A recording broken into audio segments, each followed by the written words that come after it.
सीतापति श्री राम को हम नमन करें हर बार।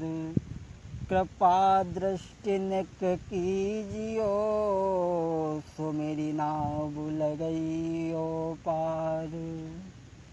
तो महावीर अंजनी सुबन मैं धरूं आपको ध्यान। हम आस तुम्हारी में जिए पवन पुत्र हनुमान।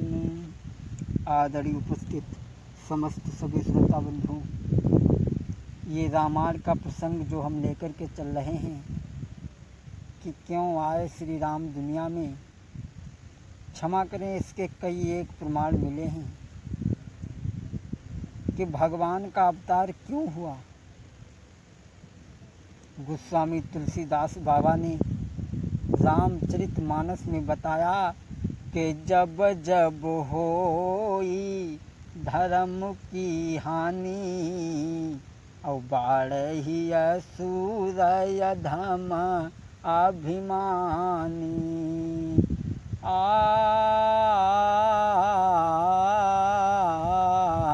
जब जब होई धर्म की हानि, बाढ़ही असुर अधम अभिमानी।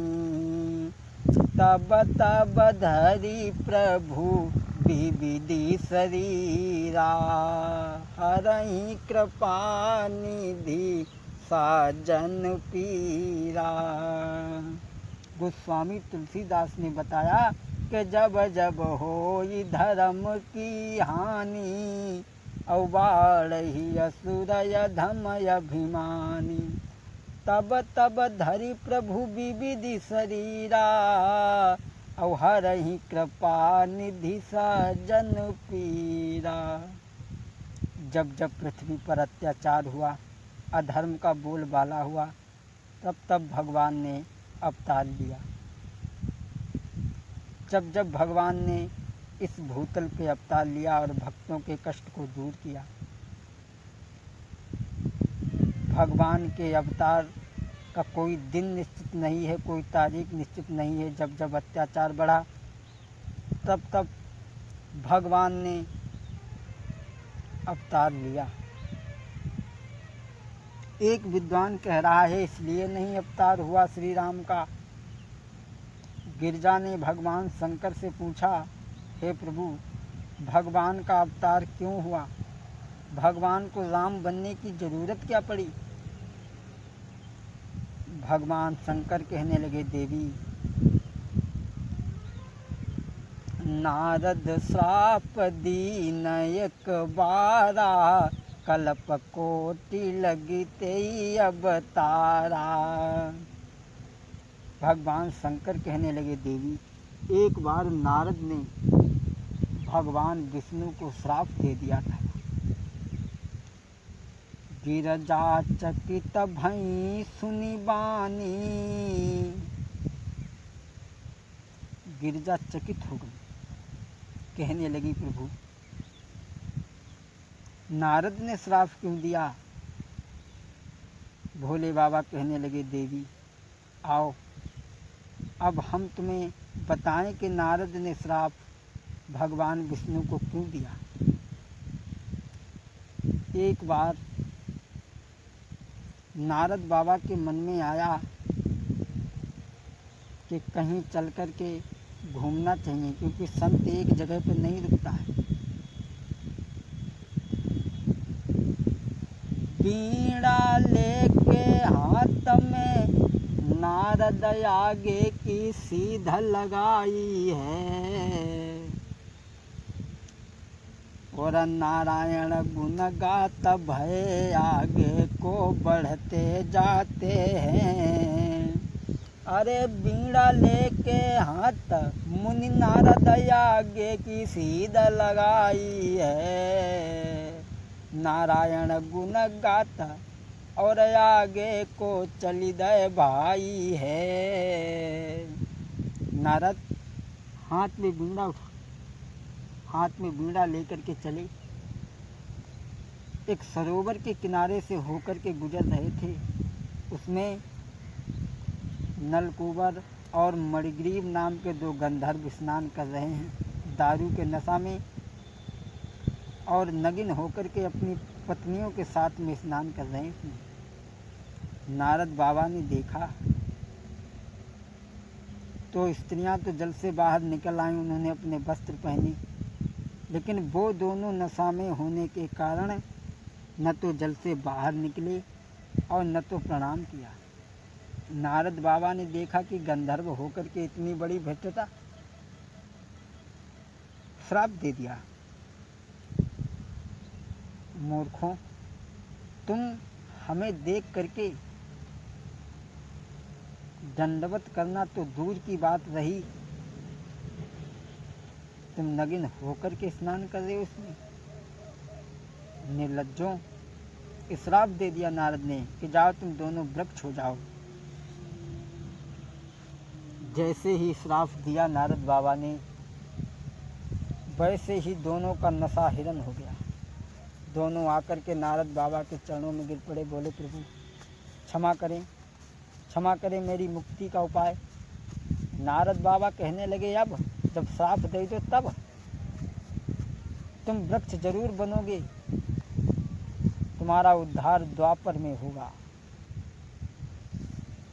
जब श्री कृष्ण का अवतार होगा, उन्हें माँ यशोदा ओखली में बांधेगी, ओखली को खींचते हुए वो दोनों वृक्षों में फंसा देंगे, दोनों वृक्ष गिर जाएंगे, जब तुम्हारा उद्धार होगा।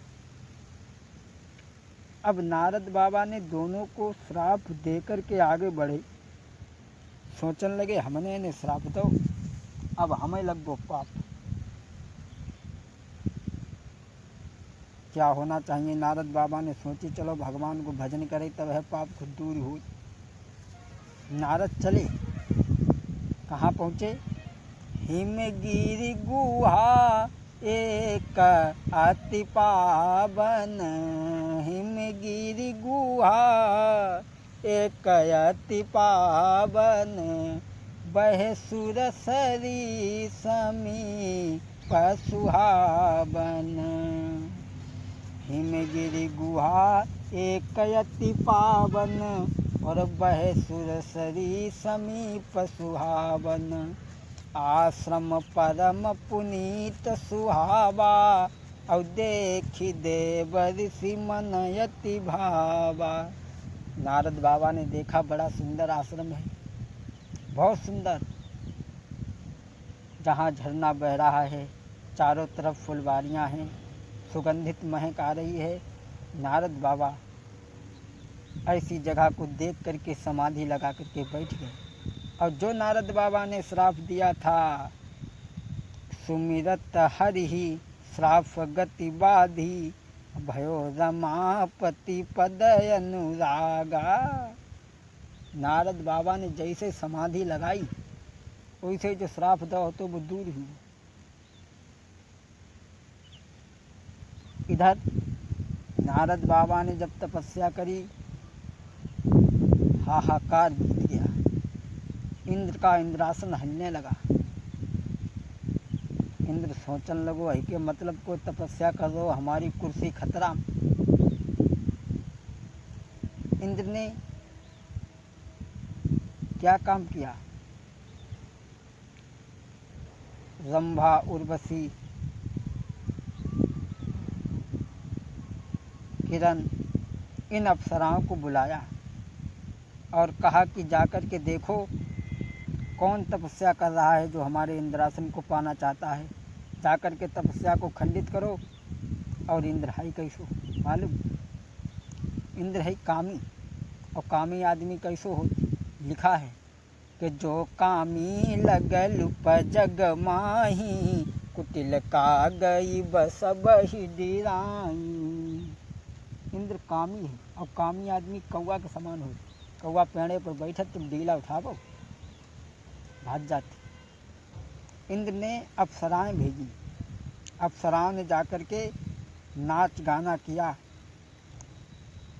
हर तरह से कोशिश की, लेकिन नारद बाबा नहीं उठे।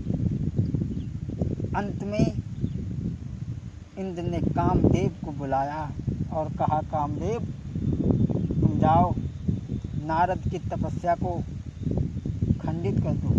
नारद की तपस्या पूरी ना हो वरना हमारा इंद्रासन खतरा में। इंद्र एक पद है जो पहले 101 हवन या यज्ञ कर लेता था, उसे इंद्रासन का अधिकारी बना दिया जाता था। इंद्र ने क्या काम किया, कामदेव को भेजा।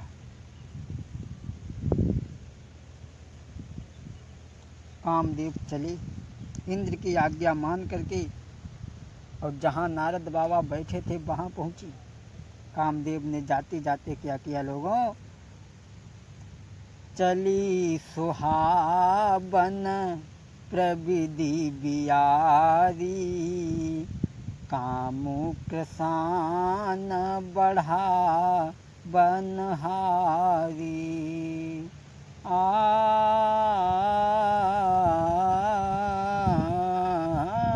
चली सुहावन प्रविधि बियारी, कामु कृसान बढ़ा बनहारी।